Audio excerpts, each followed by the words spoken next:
Hello बच्चों, कैसे हैं आप सभी। तो वापस से हम आ गए हमारे आज के इस पीवाईक्यू की सीरीज में, जिसमें हम आयनिक, केमिकल और रेडॉक्स रिएक्शन से आए हुए कुछ इंपॉर्टेंट पीवाईक्यूज को क्या करेंगे, डिस्कस करेंगे और कुछ इंपॉर्टेंट कंसेप्ट को देखेंगे। जैसा कि आपको पता है कि एनएससीसी के लिए तीनों चैप्टर बहुत ही ज्यादा इंपॉर्टेंट है। इन तीनों चैप्टर से हर साल क्वेश्चंस आते हैं। ठीक है, 2-3 क्वेश्चन आपको डेफिनेटली देखने को मिलते हैं हर चैप्टर से। और जब आप जेई की प्रिपरेशन करते हो तो सबसे ज्यादा जो प्रॉब्लम्स आपको अराइज होती है वो आयनिक में ही अराइज होती है, या इक्विवेलेंट के छोटे मोटे कंसेप्ट जो आप मिस कर देते हो उसमें अराइज होती है। बाकी तो चैप्टर वैसे सिंपल माना जाता है। तो स्टार्ट करते हैं। देखो, सबसे पहले हम क्या करेंगे, कुछ तो इसमें टाइट्रेशन ग्राफ के क्वेश्चन देख लेंगे। टाइट्रेशन ग्राफ के क्वेश्चन, टाइट्रेशन आपको रेडॉक्स में भी पढ़ाया जाता है, आयनिक में भी पढ़ाया जाता है। फिर पीएच कैलकुलेशन के क्वेश्चन देखेंगे। ठीक है, और उसके बाद हम इक्विलिब्रियम से रिलेटेड कुछ कंसेप्ट को यहाँ पर समझेंगे। जैसे कि ये आपको ग्राफ दिख रहा है, ये लेटेस्ट क्वेश्चन है जो कि अभी आया हुआ है। ये टाइट्रेशन कर्व होते हैं। टाइट्रेशन कर्व का कंसेप्ट क्या होता है मैं आपको बता देता हूं। जैसे कि यहाँ पर वॉल्यूम ऑफ एनओएच आप क्या कर रहे हो, ऐड कर रहे हो। तो वॉल्यूम ऑफ एनओएच जब इस डायरेक्शन में जाने पर इंक्रीज हो रहा है, इट मींस जो ब्यूरेट है उस ब्यूरेट में तो हमने एनओएच को फिल किया हुआ है। यहाँ पर क्या फिल किया हुआ है, एनओएच, यानी हम इसका वॉल्यूम क्या कर रहे हैं, चेंज कर रहे हैं। और नीचे जो हमारे पास कॉनिकल फ्लास्क होता है उसमें एसिड है। अब ये एसिड कौन सा है उसके अकॉर्डिंग हम ग्राफ यहाँ पे ड्रॉ करते हैं। बस ये तो समझ में आया कि यहाँ पर एसिड है। एसिड हमारा या तो वीक हो सकता है या स्ट्रॉन्ग हो सकता है। ठीक है, अगर कोई एसिड स्ट्रॉन्ग है तो उसकी जो पीएच होगी वो 0 के पास होगी, तो जो ग्राफ है वो 0 के पास से स्टार्ट होगा। और अगर वीक है तो उसकी जो पीएच होगी वो 7 के पास होगी। ठीक है, ये दोनों पॉइंट क्लियर। तो अगर हम इस ग्राफ को देखें तो ये जो ग्राफ है ना 3 के आसपास है, मतलब ये 0 के पास तो नहीं है। इसको हम बोलते हैं कि ये वीक एसिड है। तो इस यहां पर हम जो टाइट्रेशन कर रहे हैं वो weak acid plus strong base की टाइट्रेशन कर रहे हैं। इस ग्राफ से ये तो बहुत क्लियरली हमें समझ में आया कि जो पीएच है वो 7 से दूर होती है ना। स्ट्रॉन्ग की है तो वो 7 से दूर होती है, मतलब वो 0 के पास होती है। और ये जनरली 3 to 7 के रेंज में होती है। ये हमारा वीक हो गया। तो ये वीक एसिड स्ट्रॉन्ग बेस की टाइट्रेशन है। अब वीक एसिड, कोई भी वीक एसिड आप ले सकते हो। जैसे कि आपने एसिडिक एसिड का एग्जांपल ले लिया, तो ये रहा हमारा एसिडिक एसिड CH3COOH। इसको जब हम NaOH के साथ रिएक्ट कराएंगे, ठीक, तो हमारा कंपाउंड क्या बनेगा, CH3COONA प्लस H2। तो जब हमारा CH3COONA प्लस H2 बनेगा तो इस प्रोसेस में हो क्या रहा है, ये वीक एसिड है और साथ में हमारा क्या बन रहा है, यहाँ पे सॉल्ट फॉर्म हो रहा है।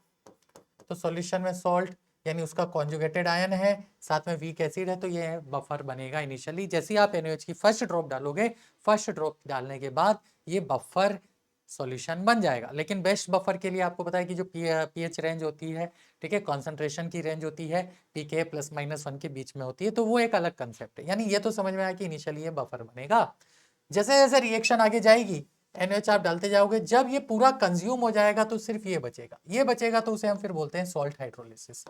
उसे हम क्या बोलेंगे, सॉल्ट हाइड्रोलिसिस। यानी केस वन में तो ये बफर बना, फिर इक्वलेंस पॉइंट जैसे ही आ गया केस 2 में ये सॉल्ट हाइड्रोलिसिस हो गया। ठीक है, चलो। तो अब यहां से हम यहां जा रहे हैं, तो इस पूरी प्रोसेस की अगर हम बात करें तो यहाँ पे बफर है, ये बफर हो गया। इस पॉइंट के बाद ये हमारा सॉल्ट हाइड्रोलिसिस। इस पॉइंट पे हमारा, जहां पर ये दिख रहा है ना आपको ये व्हाइट कलर का, यहाँ पे हमारा सॉल्ट हाइड्रोलिसिस हो गया।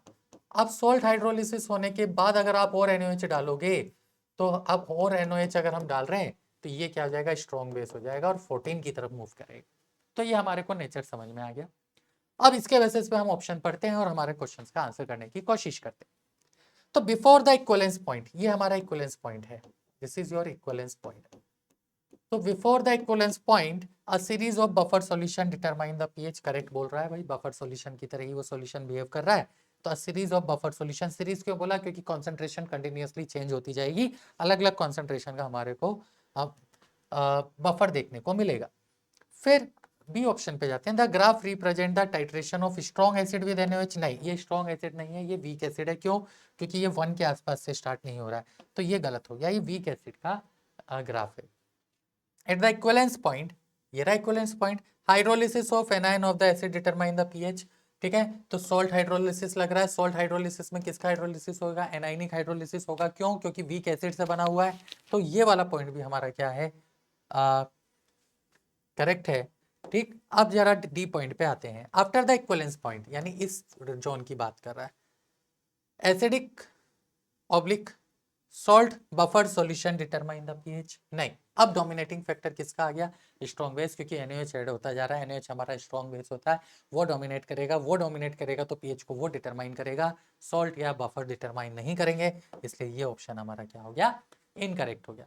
तो बहुत ही प्यारा क्वेश्चन था, बहुत ही अच्छा क्वेश्चन था, और इतना और बता देता हूं आपको बहुत क्लियरली कि जेई मेंस और एडवांस में भी टाइट्रेशन करके जो क्वेश्चन आते हैं वो इसी तरह से क्वेश्चन पूछे जाते हैं, और बहुत प्यारे और बहुत अच्छे क्वेश्चन होते हैं। तो टाइट्रेशन कर्व आपको क्लियर होना चाहिए, किसके लिए? चाहे आप ओलंपियाड की प्रिपरेशन कर रहे हो, चाहे आप जेई मेंस या एडवांस की प्रिपरेशन कर रहे हो।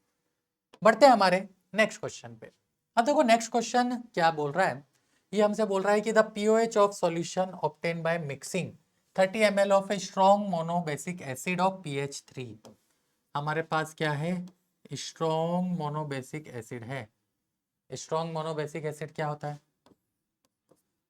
HA, ठीक। वॉल्यूम और पीएच, तो पीएच मतलब हमारे पास H प्लस आयन की कॉन्सेंट्रेशन कितनी हो जाएगी? 10⁻³ और वॉल्यूम हमारे पास कितना हो जाएगा? 30 ml। ये भी पॉइंट क्लियर है सभी को? ठीक है, H प्लस आयन की कॉन्सेंट्रेशन मिल गई, वॉल्यूम मिल गया, ये हमारे को मोनोबेसिक एसिड है, इसका मतलब क्या था कि n फैक्टर 1 है। And 70 ml of a strong mono acidic base, यानी कोई बेस है BOH, इसका जो वॉल्यूम है वो हमें दिया हुआ है कितना? 70 ml, और इसके लिए जो OH माइनस आयन की पीएच दे दी तो देखो POH आ जाएगा, POH हमारा 2 आ जाएगा, तो OH माइनस आयन की जो कॉन्सेंट्रेशन है इसकी वो कितनी आ जाएगी? 10⁻⁻2 आ जाएगी। ठीक है, हमें क्या करना है? दोनों को मिक्सिंग करना है, और दोनों को मिक्स करने के बाद जो सॉल्यूशन बनेगा उसकी पीओएच कैलकुलेट करनी है। तो पहले आप रिएक्शन लिखो। कैसे लिखोगे रिएक्शन? H हमने एसिड मान लिया, BOH हमने बेस मान लिया, है ना। इससे इनके मोल निकालो। मोल कैसे निकालते हैं? मोल हो जाता है मोलरिटी इंटू वॉल्यूम, तो मिली मोल से निकाल लो, तो ये हमारे पास हो जाएगा 3 × 10⁻⁻², इन दोनों का मल्टीप्लीकेशन, और वो हो जाएगा हमारे पास, क्लियरली दिख रहा है, 70 × 10⁻⁻²। ठीक है, तो ये 10⁻³ था, वॉल्यूम 30 ml था, वो 70 ml था, और उसमें पीओएच यानी OH माइनस की कॉन्सेंट्रेशन 10⁻²। ये स्ट्रॉन्ग है, ये लिख लेना जरूरी है। ये कैसा है? स्ट्रॉन्ग, और ये भी कैसा है? स्ट्रॉन्ग।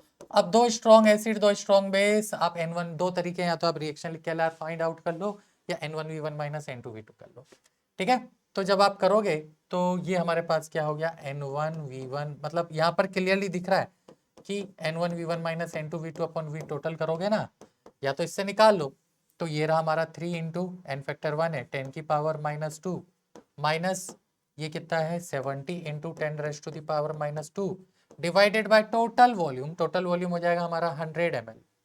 तो ये नेगेटिव आ रहा है, कितना आ रहा है नेगेटिव? तो माइनस का 67 × 10⁻⁻2 डिवाइडेड बाय 100 आ रहा है। इसका मोड ले लो, मतलब ये किसकी कॉन्सेंट्रेशन दे रहा है हमें? OH माइनस आयन की कॉन्सेंट्रेशन दे रहा है। अगर ये वैल्यू बच्चों नेगेटिव आती है ना, N1V1 - N2V2, बाय डिफॉल्ट आपको यहाँ एसिड रखना होता है, और यहाँ पे क्या रखना होता है? बेस रखना होता है। तो एसिड और बेस का डिफरेंस अगर नेगेटिव आता है तो बेस ज्यादा है, OH माइनस की कॉन्सेंट्रेशन दे रहा है। एसिड और बेस का डिफरेंस पॉजिटिव आ रहा है तो एसिड ज्यादा है, H प्लस आयन की कॉन्सेंट्रेशन दे रहा है। यहाँ तक क्लियर? तो इसका मतलब ये कितना हो गया? 67 × 10⁻⁻4। तो यहाँ से पीओएच अब अगर आप निकालोगे तो पीओएच हमारे पास हो गया। एक काम करते हैं, इसको अप्रोक्सीमेट ले लेते हैं हम, 7 × 10⁻⁻3, ये हमारे पास OH माइनस आयन की कॉन्सेंट्रेशन आ गई। हमने थोड़ा अप्रोक्सीमेशन यूज कर लिया, क्यों? क्योंकि लॉग की कोई वैल्यू दी नहीं हुई है, log 7 हमें जरूर पता होता है, तो हम अप्रोक्सीमेट आंसर निकाल लेंगे, है ना। तो यहाँ से OH माइनस की मैंने इसको कंसंट्रेशन 70 मान लिया, 70 मान लिया तो 7 × तो पीओएच हमारे पास हो जाएगा 3 - log 7, और log 7 की जो वैल्यू होती है वो 0.84 के आसपास होती है। तो 3 - 0.84 2.16 के आसपास। क्या कोई ऑप्शन है? यस, इसके आसपास देखो बहुत बढ़िया से 2.17 दे रखा है। तो देखो ये अप्रोक्सीमेशन हमने थोड़ा सा माना, और इससे हमारी पीओएच का आंसर आ गया 2.16। तो ये हमारा क्वेश्चन था जो कि NSCC में पूछा हुआ था, सिंपल एसिड बेस के ऊपर लिया हुआ क्वेश्चन है। ठीक है, acid base, strong acid strong base है, उसने क्लियरली मेंशन कर दिया, तो आप फॉर्मूला भी लगा सकते हो या LR के कंसेप्ट से भी सॉल्व कर सकते हो। बढ़ते हैं अब हमारे नेक्स्ट क्वेश्चन की तरफ। अब बच्चों ये जो नेक्स्ट क्वेश्चन है ना, ये थोड़ा सा कंसेप्चुअल क्वेश्चन है और बहुत अच्छा क्वेश्चन है। दिखने में हमें ऐसा लग रहा है कि ये बहुत सिंपल सा क्वेश्चन है, लेकिन ऐसा है नहीं। हमें क्या बोला है कि the correct order of concentration of ions molecules present in 1 litre 1 molar H2SO4 solution. हमारे पास 1 लीटर 1 मोलर H2SO4 सॉल्यूशन है, उसमें हमें करेक्ट सीक्वेंस ऑफ आयन बताना है। तो देखो, पहले हमारे पास वाटर था। अगर प्योर वाटर होता है तो प्योर वाटर की जो कंसंट्रेशन होती है वो 55.5 मोलर होती है। ठीक है, 1 लीटर है वाटर, तो वो 55। अब उसमें हमने H2SO4 डाला, तो H2SO4 कैसे डिसोसिएट होता है? तो H2SO4 100% हम मान के चलते हैं कि फर्स्ट डिसोसिएशन 100% होता है, H plus and HSO4 minus में कन्वर्ट होता है। तो ये भी 1 मोलर बनेगा और ये भी 1 मोलर बनेगा।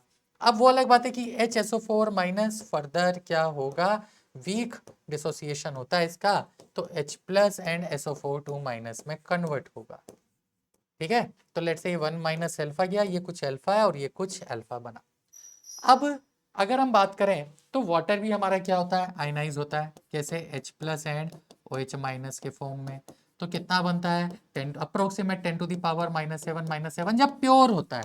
लेकिन H2SO4 की प्रेजेंस में ये less than 10 to the power -7, ये भी less than 10 to the power -7 होगा। ठीक है, तो अगर हम टोटल H प्लस की बात करें तो टोटल H प्लस ऑलमोस्ट 1 के आसपास आ रहा है, जिसको मैं H3O प्लस की कॉन्सेंट्रेशन भी लिख सकता हूँ। यानी H3O प्लस की कॉन्सेंट्रेशन ग्रेटर देन 1 के आसपास आ रही है। वाटर की कॉन्सेंट्रेशन 55.5 में से 10 की पावर -7 जाएगा, तो उसको हम 55.5 ही मान के चले, ऑलमोस्ट हम इतना लेके चलेंगे 1 लीटर के केस में। ठीक है, और अब बात करते हैं कि HSO4 माइनस 1 माइनस एल्फा है। एल्फा आपको पता है कि बहुत बहुत लेस देन होता है किसके कंपेरिजन में, 1 की कंपेरिजन में, तो SO4 2 माइनस और कम है। तो अब ये हमारे पास, अच्छा OH माइनस आयन की कॉन्सेंट्रेशन देख लें। तो OH माइनस आयन की कॉन्सेंट्रेशन अप्रोक्सीमेटली 10 की पावर -7 या उससे कम ही आएगी, क्योंकि इक्विलिब्रियम कहाँ होगा, कॉमन आयन लगने के कारण बैकवर्ड डायरेक्शन में शिफ्ट हो जाएगा। तो देखो हमारे पास सबकी ऑलमोस्ट वैल्यू आ गई। वाटर की देखो क्लियरली दिख रही है, H2O जो है वो 55.5 है, फिर H3O प्लस है, फिर इसके बाद देखें तो वाटर हो गया 55.5, H3O प्लस 1 मोलर हो गया, फिर ये 1 माइनस एल्फा यानी HSO4 माइनस की जो कॉन्सेंट्रेशन है वो लेस देन 1 है। ठीक है, मतलब 1 के आसपास है। तो करेक्ट ऑर्डर क्या हुआ, तो वाटर दिख रहा है H3O plus, HSO4 minus, SO4 2 minus और OH माइनस, इसका ए ऑप्शन ही करेक्ट दिख रहा है, क्योंकि ये 10 की पावर -7 के आसपास है, ये अल्फा बन रहा है, ये 1 के आसपास बन रहा है, ये हमारा H3O प्लस जो बना वो ग्रेटर देन 1 बन रहा है, ये लेस देन 1 है, और ये हमारा ऑलमोस्ट थोड़ा सा 55.5 के आसपास बन रहा है। तो ये इसका करेक्ट ऑर्डर आएगा। तो जो क्वेश्चन पूछा था ना, दिखने में हमें बहुत सिंपल क्वेश्चन लग रहा है, लेकिन इसका जब आप कंसेप्चुअली और लॉजिकली आंसर दोगे तो ये सही में बहुत प्यारा क्वेश्चन था, बहुत अच्छा क्वेश्चन था। ठीक है बच्चों, तो बढ़े आगे हम नेक्स्ट क्वेश्चन की तरफ।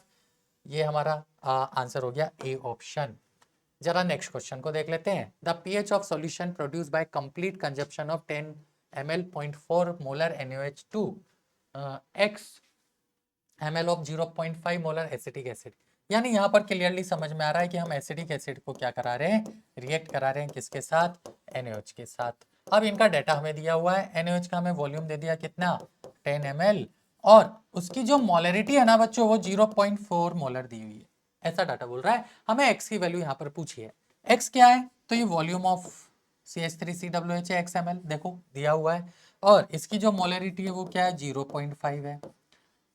और क्वेश्चन बोल रहा है कि जब इन दोनों को रिएक्ट करा दोगे, कराया आपने रिएक्ट, क्या बना है CH3COONA प्लस वाटर, यही बना है ना, CH3COONA प्लस वाटर फॉर्म हो रहा है इन दोनों की रिएक्शन से।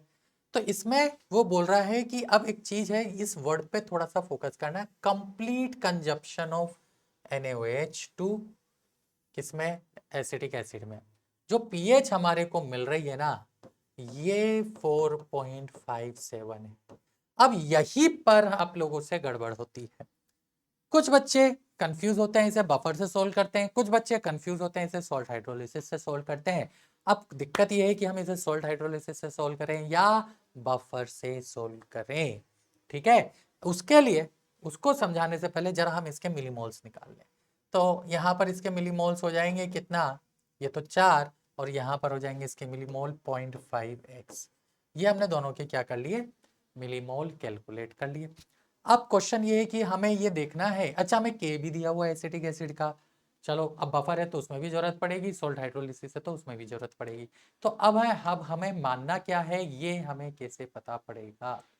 तो अब इस क्वेश्चन में ध्यान देने की क्या जरूरत है कि यहाँ पर जो ये लाइन बोली है ना, the solution produce by complete consumption of NaOH, यानी NaOH कंप्लीटली कंज्यूम हो रहा है। और जब NaOH कंप्लीटली कंज्यूम हो रहा है तो ये हमारा LR है, ये हमारा क्या LR है, तो ये 0 बचेगा, ये हमारा 0.5x -4 हो जाएगा, और ये LR है तो ये भी हमारा क्या बचेगा, 4 बनेगा।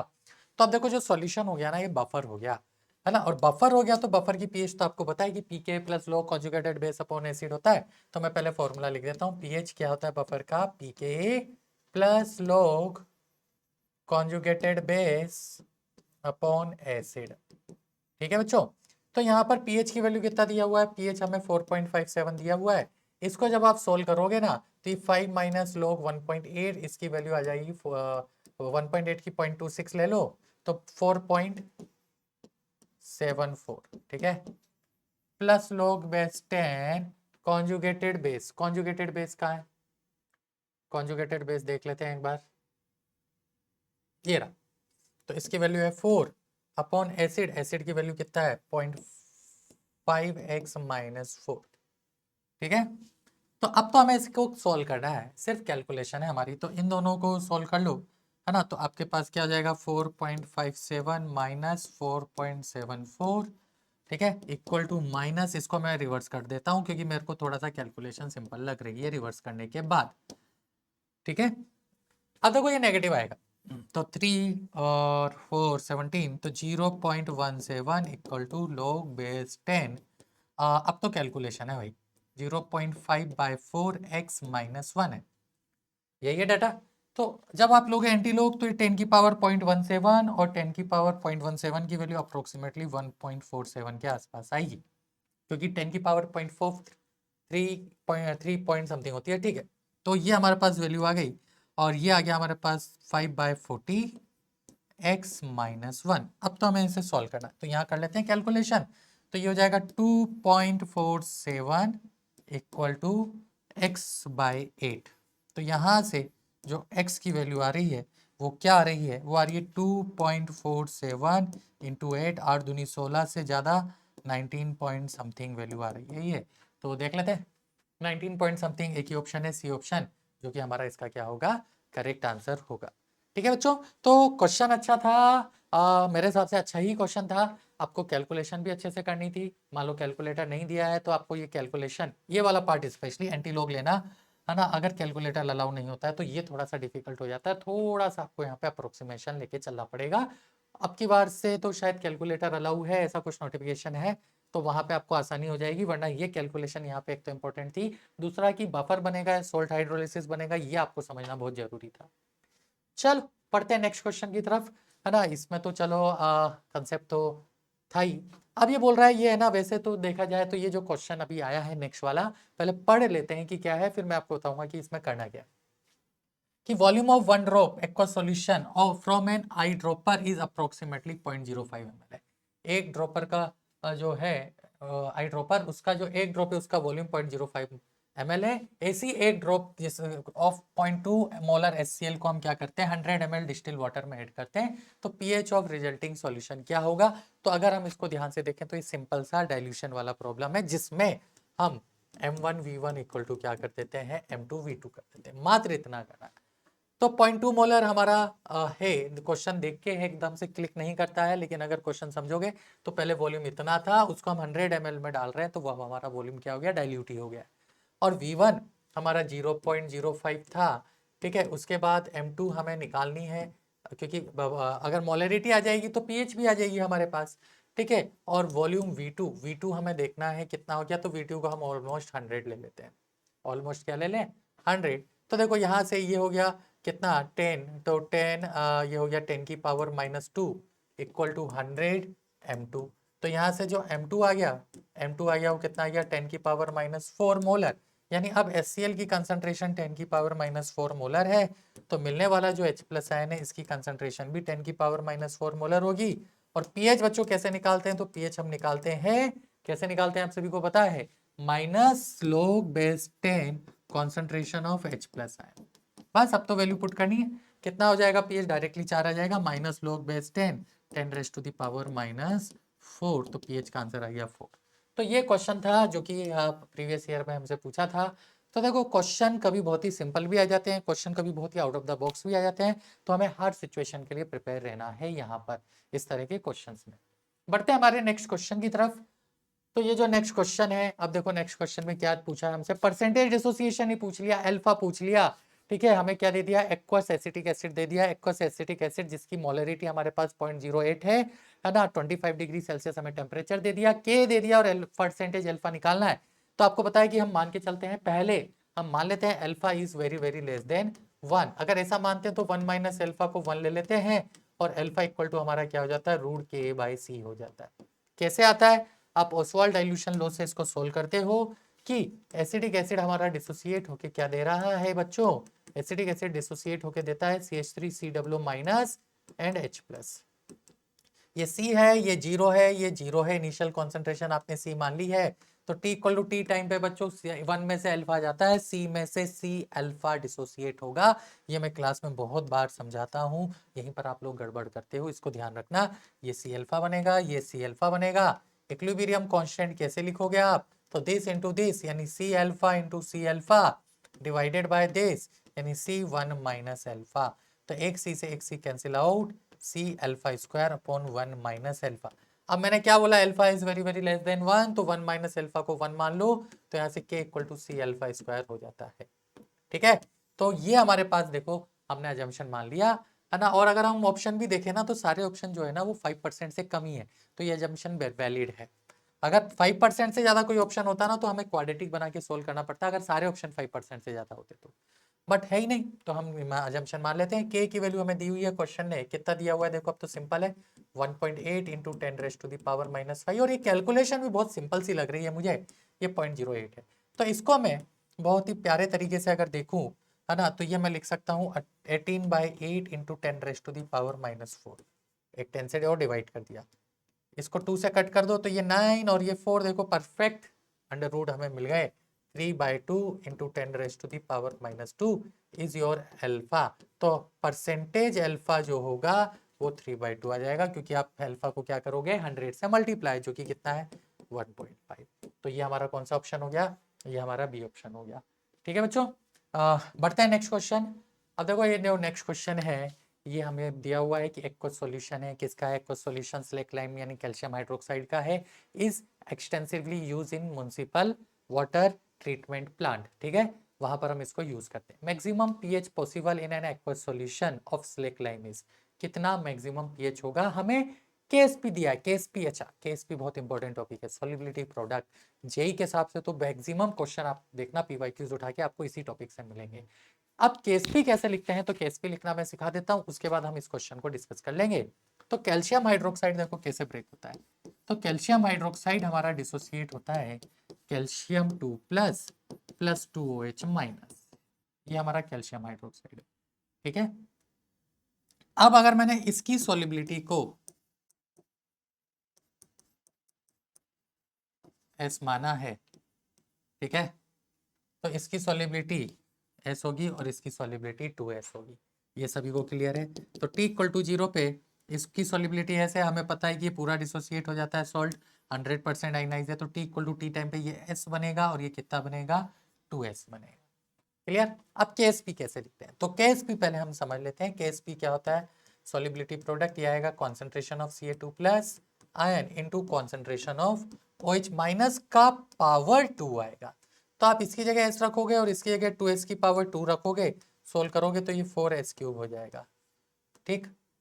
अब आगे बढ़ते हैं, तो यहां पर हमें क्वेश्चन ने क्या पूछा है, हमें KSP दे दिया, बहुत बढ़िया है, हमें मैक्सिमम पीएच पॉसिबल पूछा है, तो हम क्या करते हैं केएसपी की वैल्यू पहले रख देते हैं, 5.5 into 10 raise to the power -6 equal to 4s³। तो यहाँ से देखो s³ की वैल्यू क्या आ गई, है ना, ये हमारे पास आ गई 5.5 divided by 4 into 10 raise to the power -6। तो s की जो वैल्यू आ जाएगी ना, वो आ जाएगी 55 डिवाइडेड बाय 40 की होल पावर 1/3, और इनटू ये हो जाएगा 10 की पावर -2। अब सॉलिबिलिटी आ चुकी है, लेकिन आपको दिख रहा है कि यहाँ पर क्या है, ये होल पावर 1/3 है। ये थोड़ा सा यहाँ पे कुछ तो भी गड़बड़ करने वाली, कोई बात नहीं, देखेंगे इसको, निपटेंगे। अब हमसे पीएच पूछा है तो हमें तो OH माइनस की कॉन्सेंट्रेशन मिल जाएगी 2H से। OH माइनस की कॉन्सेंट्रेशन मिल गई तो हम POH निकाल लेंगे, POH निकालेंगे तो 14 में से सब्ट्रैक्ट करेंगे। तो हम इस ट्रैक पे आगे बढ़ते हैं। तो हमारे पास कॉन्सेंट्रेशन ऑफ OH माइनस जो होगी वो कितना हो जाएगा, वो 2S हो जाएगा। और 2S की वैल्यू क्या है, 2 into 55 divided by 40 whole power 1/3 into 10 raise to the power -2। तो क्या हम पीओएच निकाल सकते हैं? बिल्कुल निकाल सकते हैं। PH equal to minus log base 10 क्या होता है, कॉन्सेंट्रेशन ऑफ OH माइनस। तो देखो बच्चों क्लियरली दिख रहा है, कैलकुलेशन तो भर भर के है इसमें, है ना। कैलकुलेशन आपको करनी पड़ेगी, और या तो आप अपनी कैलकुलेशन को स्ट्रॉन्ग करो, देखो बिना कैलकुलेटर के करने की कोशिश करते हैं अप्रोक्सीमेटली। तो ये हो जाएगा 2 इंटू, अच्छा इसको थोड़ा सा सिंप्लीफाई करते हैं 5 की टेबल से, तो ये 11/8 हो जाएगा। क्यों? क्योंकि हमें log 11 और log 8 की वैल्यू पता होती है, मैंने इसलिए इसका ऐसा लिखा। और ये 1/3 into 10 raise to the power, देखो -2 हो गया। ओपन करो, -log 2 -log 11/8 whole power 1/3 log a into B की प्रॉपर्टी लगा दी मैंने, -log 10 raise to the power -2। ठीक है, तो ये हो गया 0.3 -0.3, 1/3 को बाहर ले लो तो -1/3, log 11 की वैल्यू होती है 1.04, माइनस log 8 की वैल्यू होती है 0.9। ठीक है, ये हो जाएगा +2। अब तो इसे सॉल्व करना है मात्र, तो इससे हमें पीओएच मिलेगा। देख लेते हैं ये क्या हो रहा है, तो 2 माइनस 0.3 तो 1.7 हो गया, -1/3। इन दोनों का जब आप डिफरेंस लोगे तो ये 0.14 हो जाएगा। 0.14 बोले तो अप्रोक्सीमेटली 0.15, तो ये हो जाएगा 1.7 माइनस 0.05, ले लो डिफरेंस, तो ये 1.65 आ रहा है। ये 1.65 बच्चों मेरा पीओएच है। देखो मैंने बिना कैलकुलेटर के सोल्व किया, आपसे कोई अप्रोक्सीमेशन यहाँ पे नहीं माना है। तो पीएच जो हो जाएगा ये 14 माइनस पीओएच हो जाएगा, और इसकी वैल्यू आनी चाहिए 14 माइनस 1.65, यानी ये 12.35 के आसपास वैल्यू देगा। ऐसा अपना कुछ आंसर आ रहा है। अब 12.35 के आसपास एक ही ऑप्शन है, 12.34। देखो कितना एक्यूरेट आंसर आता है। कंडीशन, आपकी कैलकुलेशन स्ट्रांग होनी चाहिए, कोई आपको अप्रोक्सीमेशन मानने की जरूरत नहीं पड़ती है। चाहे जेई हो, चाहे आपका ओलंपियाड हो, क्वेश्चन ऐसे ही आते हैं, कैलकुलेटिव आते हैं। आपका दिमाग बस चलना चाहिए कि किस तरह से हमें उन कैलकुलेशन को सॉल्व करना है। आधे बच्चे क्या करते हैं, यहाँ 1/3 देखिए वो क्यूब रूट निकालने में लग जाते हैं, डर जाते हैं और क्वेश्चन को छोड़ जाते हैं। जबकि देखो क्वेश्चन को अगर आप डरोगे नहीं तो क्वेश्चन को किस तरह से सॉल्व कर सकते हो, ये रहा आपके पास सॉल्यूशन। अब आता है हमारे पास ग्राफिकल क्वेश्चन। ग्राफिकल क्वेश्चन देखने में डरावना, क्वेश्चन क्या बोल रहा है समझ लेते हैं कि which of the following graph describe the relationship between H3O plus and OH minus in an aqueous solution at constant temperature. Constant temperature पे H प्लस और OH माइनस में कौन सा ग्राफ करेक्ट रिप्रेजेंटेशन दे रहा है। तो हमें पता है कि KW इक्वल टू क्या होता है, H plus into OH minus. अगर हमें इन दोनों के बीच का ग्राफ बनाना है, इसको x मान लो, इसको y मान लो, xy इक्वल टू k, ये हमारी रेक्टेंगुलर हाइपरबोला की इक्वेशन होती है। ठीक है, और रेक्टेंगुलर हाइपरबोला यहाँ पर एक ही ऑप्शन है जो कि कौन सा है, डी है। तो देखो कितना सिंपल क्वेश्चन था, है ना। ज्यादातर बच्चों को ये लग रहा था जैसे जैसे H प्लस बढ़ेगा OH माइनस भी बढ़ेगा, तो तो हम बी मार्क कर देंगे। अरे H प्लस वाटर से मिलने वाला H प्लस और OH माइनस, जितना वाटर से मिलने वाला H प्लस बढ़ेगा उतना OH माइनस बढ़ेगा, बट वो टेम्परेचर बढ़ने से बढ़ता है। यहाँ पे कांस्टेंट टेम्परेचर दिया है, कांस्टेंट टेम्परेचर दिया है, तो अगर H प्लस बढ़ेगा तो H माइनस कम होगा। ये रेक्टेंगुलर हाइपरबोला का ग्राफ को क्या करेंगे, फॉलो करेंगे। ठीक है बच्चों, तो बढ़े हम आगे नेक्स्ट क्वेश्चन की तरफ। एक और क्वेश्चन ले लेते हैं, नेक्स्ट वाला ही जस्ट प्यारा सा क्वेश्चन है, और कुछ तो इक्वेशन दी है, मजेदार इक्वेशन है, और कुछ हमसे यहाँ पे पूछा है। क्या पूछा है, क्या दिया है, देखो कि if for an aqueous solution of weak acid pH equal to pK plus 2, ऐसा लिखा है, at 25 degree Celsius. Okay, the approximate fraction of acid in the dissociated form is, approximate fraction बताना है, परसेंटेज एल, देखो percentage में option है तो percentage alpha बताना है। अब इसको हम कैसे सोल्व करें, तो कोई भी वीक एसिड होता है ना, जैसे कि HA ले लो या एसिडिक एसिड ले लो, वो जब डिसोसिएट होता है तो H प्लस इंटू ए माइनस में डिसोसिएट होता है, ये सी अल्फा बनता है, तो ये रूट के ए इंटू सी हो जाता है, ऐसा ही है, दिस इज योर रूट के ए इंटू सी। अब ये रूट के ए इंटू सी हमें यहाँ से H प्लस देता है, इससे फिर हम pH निकालते हैं। तो हम क्या करते हैं, एक बार बेटर है कि इसको पूरा ही लिख लेते हैं। आपको मैं डिराइव भी करके दे देता हूँ और आपको ये फॉर्मूला भी चमका देता हूँ। तो इसका जो डिसोसिएशन कांस्टेंट H K लिखोगे वो कैसे लिखोगे, H plus into A minus divided by H। दोनों तरफ नेगेटिव लॉग ले लो, तो minus log K equal to minus log, ऐसे लिखो, देखो H प्लस को ऐसे लिखो और इनटू A माइनस की कॉन्सेंट्रेशन डिवाइडेड बाय HA की कॉन्सेंट्रेशन, ऐसे लिखो। और इसको अब हम सोल्व करेंगे। तो ये तो हो गया हमारे पास PK, this is your PK, यही होगा।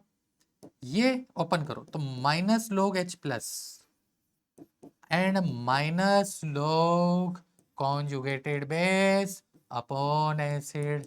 देखो विजुलाइज हुआ है, कुछ कुछ बफर का भी ऐसे ही डिराइव होता है फॉर्मूला। तो यहां से पी के इक्वल टू क्या आया, पी एच माइनस लॉग, ऊपर आ जाएगा ए माइनस की कॉन्सेंट्रेशन जो कि कॉन्जुगेटेड बेस है, और नीचे आ जाएगा किसकी कॉन्सेंट्रेशन, एसिड की कॉन्सेंट्रेशन। हमें इस फॉर्मेट में लाना है, पीएच की वैल्यू निकालनी है, उधर ले जाओ पलट दो। तो पीएच इक्वल टू आ गया पी के ए प्लस लॉग ए माइनस की कॉन्सेंट्रेशन अपॉन एसिड की कॉन्सेंट्रेशन। अब तो क्या करना है, अब तो बस कंपेयर करना है इन दोनों इक्वेशन को। देखो पीएच पीएच पीके पीके, यानी इसकी वैल्यू हमें log 2, इसकी वैल्यू हमें 2 दे दी, तो कर दो log base 10 concentration of A minus upon concentration of acid HA की जो वैल्यू है वो 2 है, ये क्वेश्चन बोल रहा है।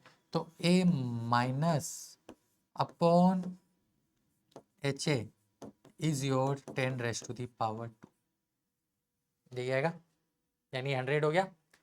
अब यहां से रखो, ये C माइनस सी एल्फा है, ये C एल्फा है, पुट कर दो इसमें, और अल्फा निकालना है हमें, तो रखते हैं यहाँ पे। तो देखो A माइनस की कॉन्सेंट्रेशन कितना है, C एल्फा, HA की कॉन्सेंट्रेशन कितना है, C1 minus alpha, which is equal to 100।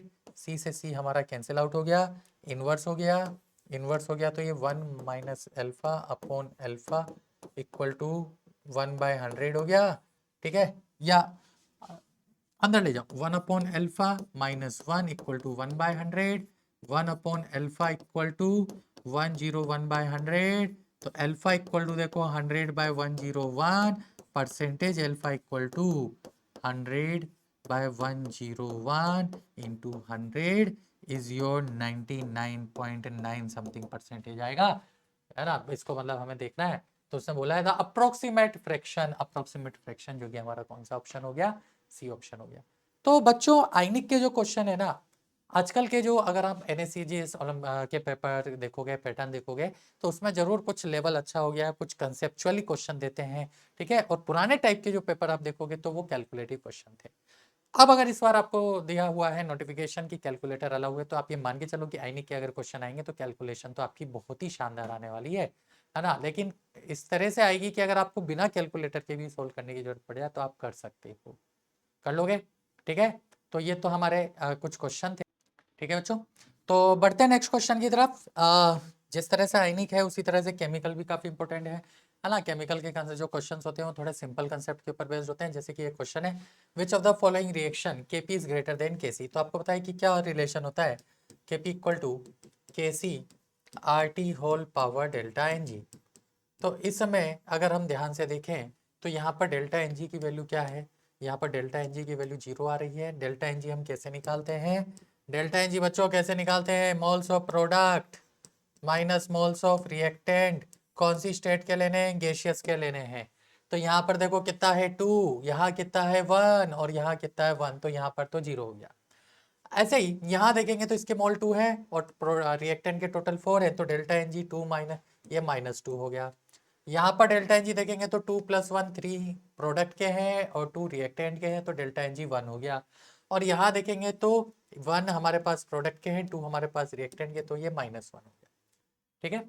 तो अब ये हमारे पास डेल्टा Ng की वैल्यू आ रही है, इसको हमें यहाँ पर यूज करना है, कर लेते हैं इसको यहाँ पे यूज। तो Kp equal to Kc RT whole power, अगर डेल्टा Ng पॉजिटिव होगा ना तो हम बोल सकते हैं कि Kp ग्रेटर देन Kc होगा। तो देखो किस में डेल्टा Ng पॉजिटिव है, तो एक ही ऑप्शन है सी ऑप्शन, जिसमें डेल्टा एन जी हमारा पॉजिटिव आ रहा है, तो ये हमारा करेक्ट आंसर है। ठीक है, तो ये केमिकल इक्विलिब्रियम का कंसेप्ट है। अब जरा देखें नेक्स्ट क्वेश्चन की तरफ, जो कि अभी लेटेस्ट लग रहा है, लास्ट ईयर का ही क्वेश्चन है कि हमें कुछ 3 रिएक्शन दे रखी है और इसमें हमसे पूछा है रोल्स ऑफ वाटर क्या होगा। और अगर मैं ऑप्शन को देखूं तो ये तो रेडॉक्स का कुछ कंसेप्ट लग रहा है। ऑक्सीडेंट बोले तो ऑक्सीडाइजिंग एजेंट, रिडक्टेंट बोले तो रिड्यूसिंग एजेंट, बेस और एसिड तो आपको समझ में आता है। जैसे यहाँ क्लियरली पता है कि ये एसिड है। अगर एसिड अपना H+ इसको दे रहा है तो मतलब ये किसका रोल प्ले कर रहा होगा, बेस का रोल प्ले कर रहा होगा। यानी वाटर फर्स्ट वाली रिएक्शन में तो बेस का रोल प्ले कर रहा है। ये आप लोग पढ़ते हो कोऑर्डिनेशन कंपाउंड में कि ये लिगेंड बन जाता है, और लिगेंड जो होते हैं ना वो हमारा क्या करते हैं, बेस का रोल प्ले करते हैं। तो यहाँ पर भी वाटर ने अपना लोन पेयर इसके क्या किया है, ऑर्बिटल्स में डोनेट करके कोऑर्डिनेट बॉन्ड बनाए हैं। तो ये हमारा क्या बन गया, ये हमारा बेस बन गया, लिगेंड है तो बेस बनेगा। यहाँ पर देखें तो ऑक्सीजन -2 में था, यहाँ 0 में आ गया, तो ये खुद का क्या कर रहा है, ऑक्सीडेशन कर रहा है। ऑक्सीडेशन कर रहा है तो ये रिड्यूसिंग एजेंट बनेगा। खुद का ऑक्सीडेशन मतलब रिड्यूसिंग एजेंट मतलब रिडक्टेंट। तो 2 में बेस और 1 में रिडक्टेंट, तो कौन सा ऑप्शन, सी ऑप्शन। ठीक है, तो ये हमारा सी ऑप्शन होगा। तो देखो रेडॉक्स के जो क्वेश्चन है वो मजेदार होते हैं, सिंपल होते हैं, करने में थोड़ा सा आसान भी लगते हैं। तो रेडॉक्स को भी आप लोग छोड़ के मत जाना। जैसे कि हमारा नेक्स्ट क्वेश्चन है, ये रहा हमारा नेक्स्ट क्वेश्चन। अब ये डिस्प्रपोर्शनेशन रिएक्शन होती क्या है। तो बच्चों रेडॉक्स रिएक्शन का ही क्लासिफिकेशन है। रेडॉक्स रिएक्शन को हम 4 पार्ट में क्लासिफाई करते हैं, intermolecular, intramolecular, disproportionation and come proportionation.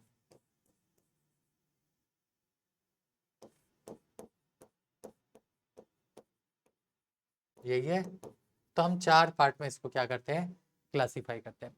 तो अब हमारे पास intra disproportionation and comproportionation reaction है। तो इनके बेसिस पे हमसे पूछा है कि डिस्प्रपोर्शनेशन क्या होता है। तो डिस्प्रपोर्शनेशन होता है जिसमें एक ही एलिमेंट ऑक्सीडाइज भी होता है और रिड्यूस भी होता है। तो उसने रिएक्शन भी दे दी, जैसे कि यहाँ पे ब्रोमीन है, ऑक्सीडेशन नंबर 0 है, यहाँ ब्रोमीन का -1 है, यहाँ ब्रोमीन का +5 है। तो 0 से -1 ऑक्सीडेशन नंबर का डिक्रीज होना बच्चों रिडक्शन कहलाता है। ऑक्सीडेशन नंबर अगर डिक्रीज होता है तो वो रिडक्शन कहलाता है। 0 से +5 ऑक्सीडेशन नंबर क्या हो रहा है, इंक्रीज हो रहा है। Increase in oxidation number oxidation कहलाता है। तो देखो ऑक्सीडेशन और रिडक्शन दोनों हो रहा है, लेकिन एक ही एलिमेंट का हो रहा है। अगर ऑक्सीडेशन और रिडक्शन दोनों एक ही एलिमेंट का होता है तो ऐसी रिएक्शन को हम रेडॉक्स रिएक्शन का एक स्पेशल क्लासिफिकेशन डिस्प्रपोर्शनेशन बोलते हैं।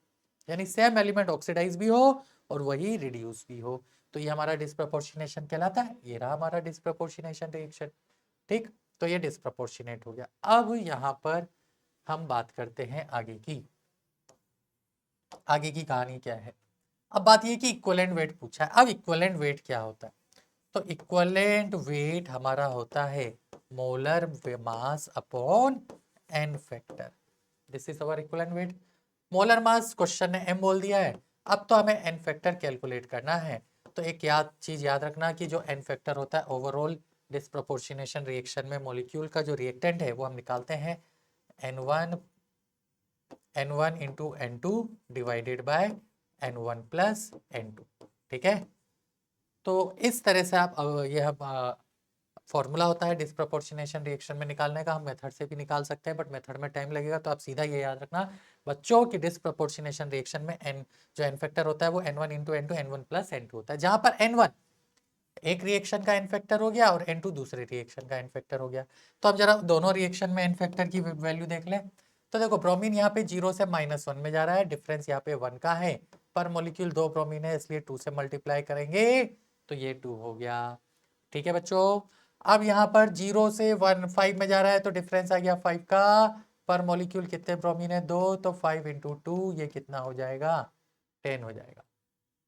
5 इंटू 2 कितना हो जाएगा, 10 हो जाएगा। तो ये हमारा क्या कहलाएगा, 5 इंटू 2 10, ये हमारा क्या कहलाएगा, ये हमारा ऑक्सीडेशन रिएक्शन का एन फैक्टर कहलाएगा। तो रख दो अब यहाँ पे, तो n1 इंटू n2। तो देखो n1 हमारा हो गया 2, n2 हमारा कितना हो गया 10, divided by n1 plus n2 हो गया 2 प्लस 10, तो ये हो गया। ठीक है, 20 डिवाइडेड बाय 12 कितना आ गया 10 बाय सीधा सीधा करो ना 5/3 आ गया। ठीक है, तो ये हमारा 5/3 n फैक्टर हो गया। उठा के यहाँ पे रखो तो ये हो जाएगा 5/3 नीचे आएगा तो 3 ऊपर 3m/5। This is the equivalent weight, जो कि कौन सा ऑप्शन है, तो ये हमारा सी ऑप्शन है। तो ठीक है, इक्विवेलेंट वेट आप निकाल सकते हो molar mass upon N factor. बस एन फैक्टर आप संभाल लेना। जब आप रेडॉक्स के क्वेश्चन करते हो ना, क्वेश्चन बहुत सिंपल होते हैं, गलती आपसे एन फैक्टर कैलकुलेशन में ही होती है। आप लोगों ने एसिड का एन फैक्टर, बेस का एन फैक्टर, सोल्ट का एन फैक्टर, ठीक है, आयंस का एन फैक्टर और स्पेशली रिएक्शन में जो मॉलिक्यूल है उसका एन फैक्टर निकालना सीखा है।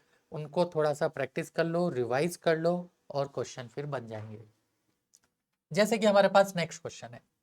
अब ये एक बैलेंसिंग है, सिंपल बैलेंसिंग है। आपको पता है बैलेंसिंग दो तरीके से होती है, या तो आप ऑक्सीडेशन नंबर मेथड से कर लो या आप किससे कर लो, आयन इलेक्ट्रॉन मेथड से कर लो। दो मेथड है जिनसे हम बैलेंसिंग करते हैं। तो पहले हम ऑक्सीडेशन नंबर मेथड से बैलेंसिंग कर लेते हैं, सिंपल सा मेथड होता है।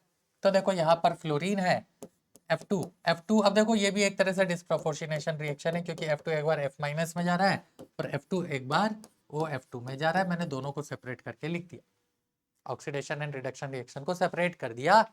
अब मैं क्या करूंगा, पहले जो एलिमेंट यहाँ पर है फ्लोरीन उसको बैलेंस कर दूंगा, तो यहाँ 2 हो गया और यहाँ पे फ्लोरीन बैलेंस है। अब मैं ऑक्सीडेशन नंबर लिखता हूँ, तो इसका ऑक्सीडेशन नंबर 0, इसका ऑक्सीडेशन नंबर -1, डिफरेंस ले लो 1 का, पर मॉलिक्यूल 2 फ्लोरीन है तो इंटू 2 कर दो, तो यहाँ पर कितना आ जाएगा 2 आ जाएगा। तो ये हमारा क्या हो गया, ये हमारा एन फैक्टर हो गया। यहाँ पे अगर आप लोगे 0, यहाँ पे आप लोगे -1, तो यहाँ पे हमारे पास डिफरेंस आ जाएगा 1 का, पर मॉलिक्यूल 2 फ्लोरीन है तो इंटू 2 कर दो। तो देखो एन फैक्टर दोनों के बराबर आ रहे हैं। जब एन फैक्टर मतलब बोले तो टोटल इलेक्ट्रॉन एक्सचेंज, इसे एन फैक्टर नहीं बोलेंगे, हम बोलेंगे, ज्यादा करेक्ट वर्ड क्या है, टोटल इलेक्ट्रॉन एक्सचेंज। अगर ये दोनों के हमारे क्या आ रहे हैं, इक्वल आ रहे हैं। इक्वल नहीं आते तो हम क्रॉस मल्टीप्लाई करते हैं या सुटेबल इंटीजर से मल्टीप्लाई करते हैं और इक्वल बनाते हैं। इक्वल आ रहे हैं तो सीधा ऐड कर दो। जब सीधा ऐड करोगे तो देखो F2 plus F2 gives 2F minus plus OF2। ठीक है, 2F2 gives 2F minus plus OF2 आ गया। अब ये हमने चार्ज बैलेंस कर दिया। अब एक एक करके एक एक एलिमेंट को बैलेंस करो। कुछ कॉमन आ रहा है क्या, कॉमन कुछ भी नहीं आ रहा है। फ्लोरीन बैलेंस है, ऑक्सीजन पे जाओ, इधर एक ऑक्सीजन है तो ऑक्सीजन को बैलेंस करने के लिए हम क्या ऐड करते हैं, ऑक्सीजन को बैलेंस करने के लिए बच्चों H2O मॉलिक्यूल को ऐड किया जाता है। ठीक है, ऑक्सीजन बैलेंस हो गया। अब आप हाइड्रोजन को बैलेंस करो, तो यहां पर हाइड्रोजन 2 हैं, तो इसके लिए आपको इधर 2H+ लिखना पड़ेगा। हाइड्रोजन बैलेंस हो गया, रिएक्शन बैलेंस हो गई।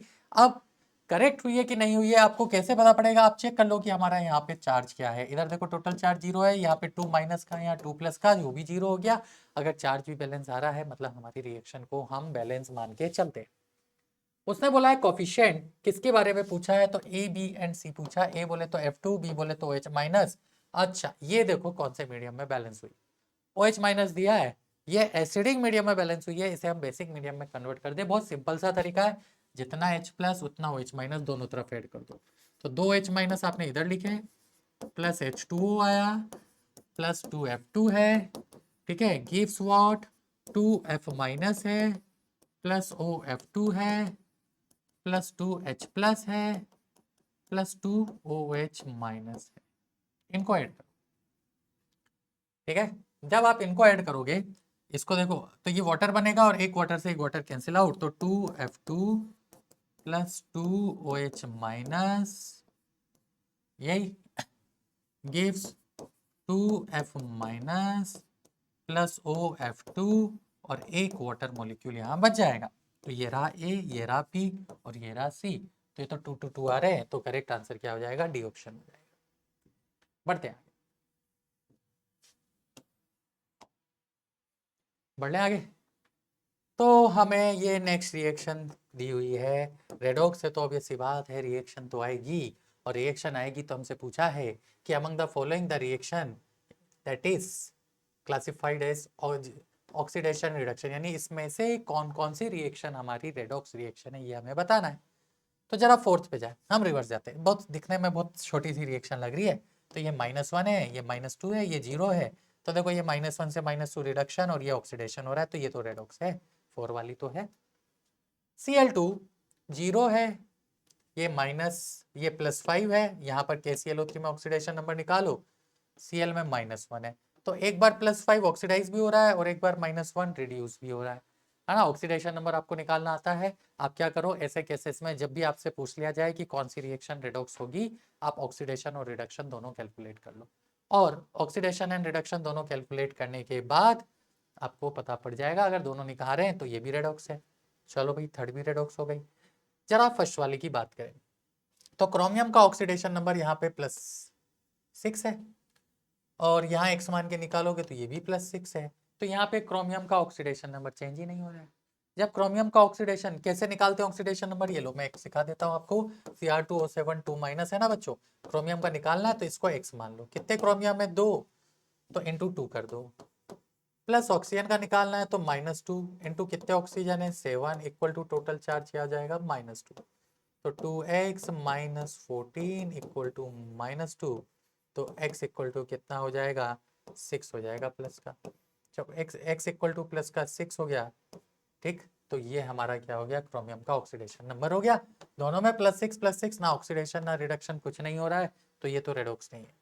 अब बची सेकंड वाली SiCl4, तो यहाँ पे ये Si क्या है +4 में है और Mg 0 में है, तो +4 से Si जा रहा है 0 में, Mg जा रहा है +2 में, एक ऑक्सीडाइज एक रिड्यूस, तो दोनों हो रहा है, तो करेक्ट आंसर हमारा क्या होगा, सी ऑप्शन होगा।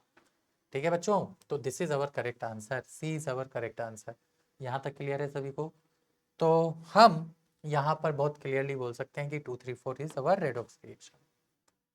हाँ भाई, ये थोड़ा सा बच्चों को डर लगता है, सर ये हार्डनेस के क्वेश्चन करा दो, बार बार यही डिमांड आती है सर हार्डनेस के क्वेश्चन करा दो, तो ये लो भाई आपके लिए हम हार्डनेस के क्वेश्चन ले आए।